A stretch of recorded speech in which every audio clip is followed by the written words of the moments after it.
హైదరాబాద్ శాస్త్రీనగర్ లో నిరుద్యోగ జేఏసీ కార్యకర్తలపై కాంగ్రెస్ కార్యకర్తలు దాడికి పాల్పడడం ఉద్రిక్తతకు దారితీసింది.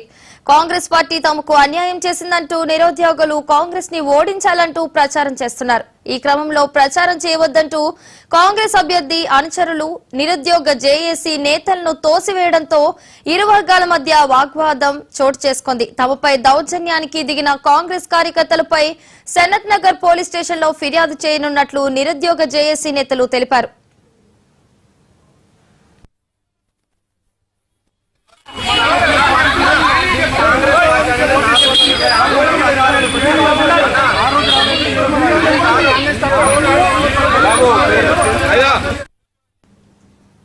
జేఏసీని చూసాం. నిరుద్యోగులందరం కలిసి ఈ జూబ్లీ హిల్స్ ఎన్నికలలో పోటీ చేయడం జరుగుతుంది. ఒకటే చెప్తున్నాం కాంగ్రెస్ గుండాలకి, మా నిరుద్యోగులతో పెట్టుకుంటే మీ పార్టీ పుట్టగతో లేకుండా చేస్తాం. ఒకటేంటంటే మా నిరుద్యోగులను కలిసి కొడుతున్నారు. మేమందరం తలుచుకుంటే మీ పార్టీ ఏడు ఉంటుందో గమనించి ఇప్పుడు తలుచుకుంటే ఉస్మానియా మొత్తం నుంచి పోటీ చేయడానికి సిద్ధంగా ఉన్నాం. అలాగే ఉస్మానియా యూనివర్సిటీ నుంచి వచ్చిన ఎర్రగడ్డలో మా జేఏసీ ఉద్యమ నాయకుల్ని కొట్టడం జరిగింది. బిడ్డ చూసుకుంటే ఒకటే చెప్తున్నాం, ఈ రేవంత్ రెడ్డి జాబ్స్ ఇస్తా అని చెప్పి మాకు మోసం చేసిండు. 2 లక్షల ఉద్యోగాలు ఒక సంవత్సరంలోనే ఇస్తానని చెప్పిండు.